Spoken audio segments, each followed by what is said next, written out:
Wow. So I've got something really important to share with you. I just watched this video from BitBoy Crypto, a friend of mine, influencer in the States, YouTuber in the States, and he's done a full expose on Elon Musk and dives really deep. Now, a lot of the information that he's found, I've been sharing over the past few days as news on the Facebook groups, but there's a lot that he's shared that I haven't found.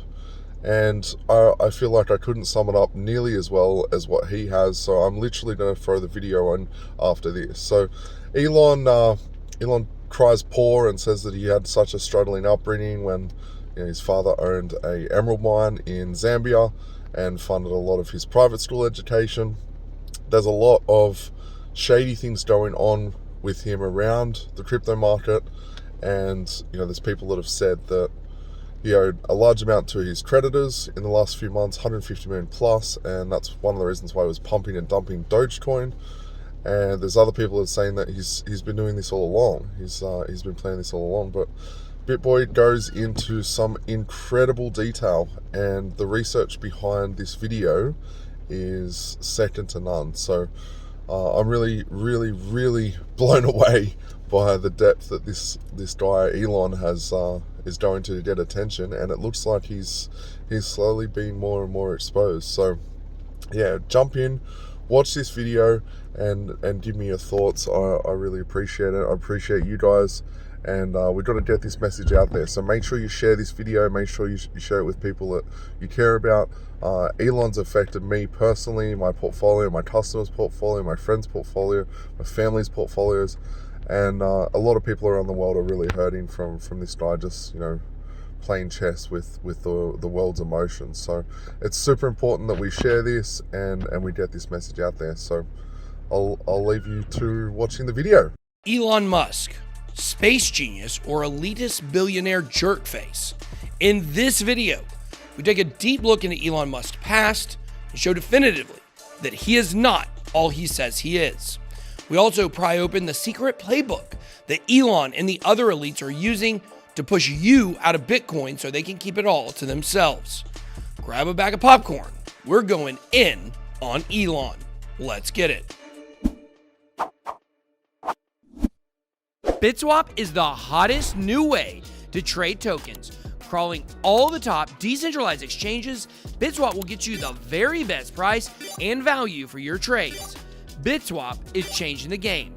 Try it now at bitswapdex.com. Welcome to BitBoy Crypto, the largest crypto channel in all the interwebs. My name is Ben. Every day on this channel, I show you how to make money in crypto. If you like money in crypto, then make sure to hit that subscribe button. In this video, we are straight up exposing the douchiest guy on Twitter, in crypto, and across all the rest of the interwebs, Elon Musk. Impoverished child that grew up in Pretoria, South Africa and moved penniless to Toronto, Canada. He funded his own education and made his first company, Zip2, with nothing but his bare hands. He then invented PayPal, then sold it to eBay and invented Tesla and SpaceX at the same time. He's a champion of the people and only wants what's best for the planet and for crypto. Or does he? Elon has built up a mystique as a hip and cool billionaire inventor through the clever use of Twitter, a PR team, and putting legal gag orders on people. He wants us to think he's Tony Stark, but in reality, he's more like Kingpin, but with hair plugs. In article after keynote speech after podcast, Elon is referred to as co-founder of Tesla Motors. But Tesla was started by engineers Martin Everhard and Mark Tarpenning back in the early 2000s. Martin and Mark brought the Tesla Roadster to market through strategic partnerships and their own inventions. They innovated the newest battery propulsion technology with their teams, technology that would influence all modern electric cars developed since the Roadster. Through sheer force of will, they forged relationships with skeptical auto parts makers and navigated regulatory hurdles. They even invented the safeguards to the volatile lithium batteries that kept them from having critical safety issues. Elon, on the other hand, came along halfway through the development of the Roadster as a Series A investor, using his PayPal money to buy a seat at the table.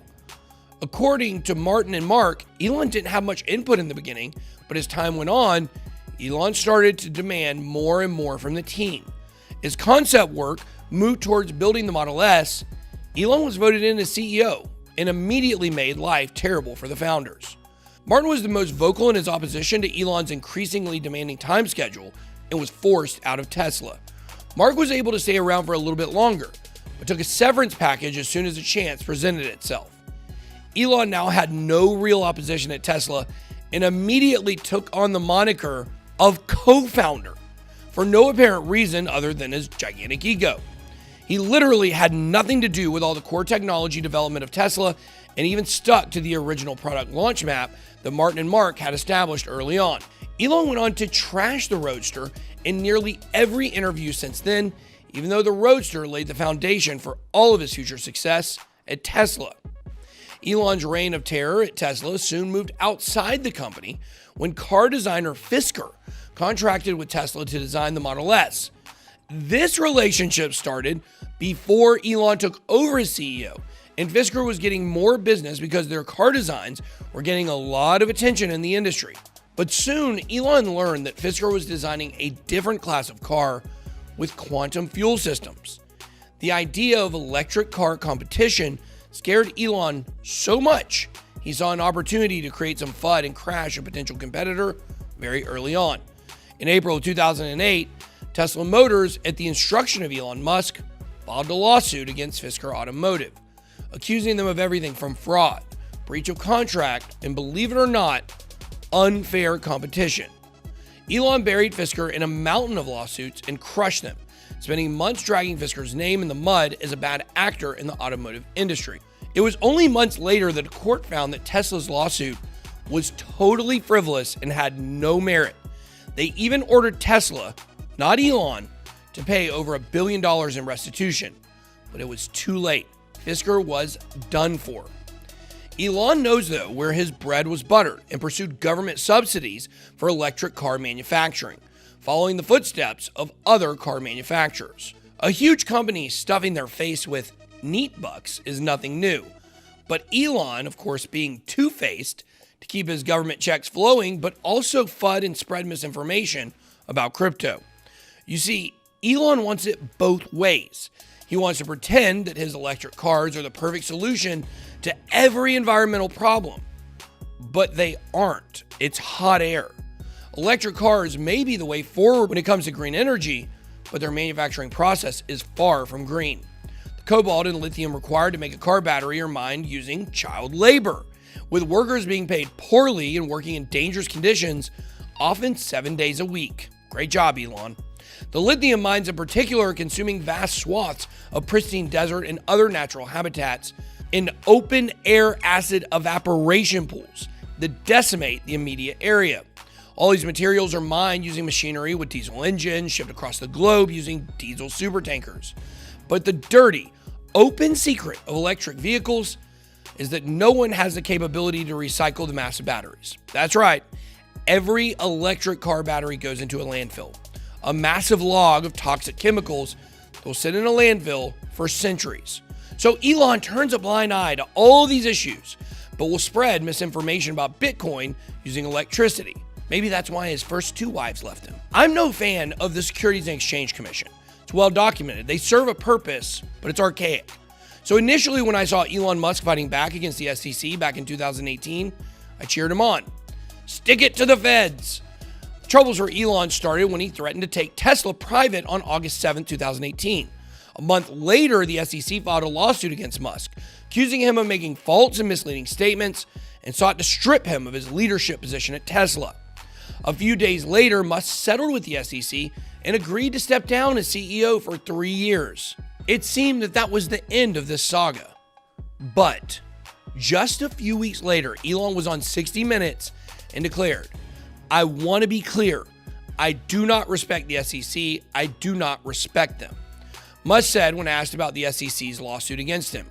He then went on to make more claims about Tesla's production numbers, flaunting the SEC's lawsuit and the settlement he made with them. This back and forth, taunting the SEC, lasted for months and built Musk the aura of being a maverick, thumbing his nose at the Trump administration.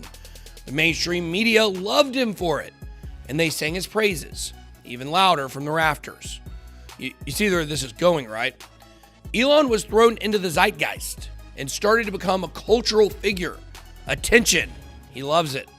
For the past few years, it was hard to get through a month or two without Elon coming up in the conversation. He was in an episode of Rick and Morty. He attended the Met Gala. He smoked with Joe Rogan. He named his infant son this. But as 2020 dragged on, when the world was full of uncertainty, Elon's star started to fade. We had other things on our mind. So what's a balding, coattail riding nerd supposed to do when he isn't making headlines anymore? He started to look for anything that would juice his image. He started tweeting about Dogecoin.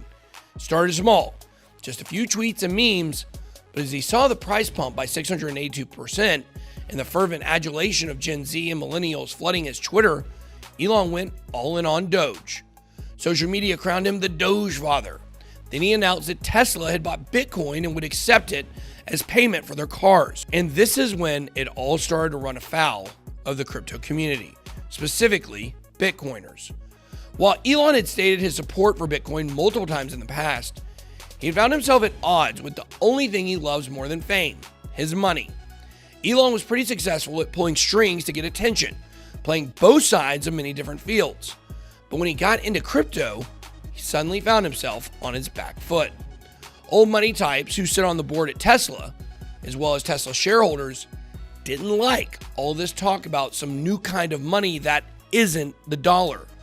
His Green New Deal homies stopped shoveling him subsidies and demanded to know why he was supporting a currency that was consuming loads of electricity.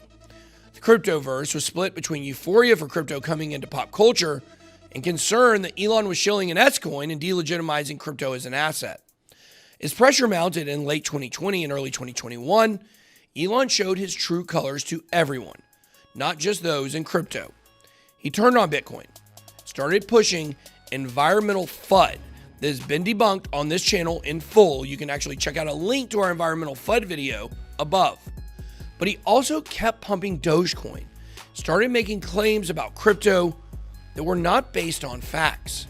He kept pushing Bitcoin FUD in concert with other negative news and pattern that can only be described as coordinated. Once you look at the timing and the messaging of Elon's tweets, two patterns come into view. One, Elon loves the attention and sees no problem manipulating markets, costing regular people a ton of money in favor of his big money cronies. Number two, Elon will put money over his principles every single time. Nothing sums this up better than this Elon Musk story from his early days. Elon has stated publicly that he hates his father, Elon Musk. He's gone on record saying that his father is a villain, a terrible person, and even a murderer. He's maintained that his father had little to do with his upbringing and that it was left up to him to help raise the family when they moved to Toronto when Elon was in high school. But the fact is, Elon Musk is an integral part of Elon's upbringing and paid for the lavish, privileged lifestyle that Elon grew up in. He paid for private school that Elon attended, the Waterkloof House Prep School, and later the Pretoria Boys School. Errol gave Elon every opportunity in life to succeed, and he did that through wealth acquired during the apartheid era in South Africa. That's right. Errol even had a majority ownership in an emerald mine in Zambia. And just to make sure you're in on the loop, precious stone mining in Africa, especially in the 70s and 80s, was a cutthroat business. It still is.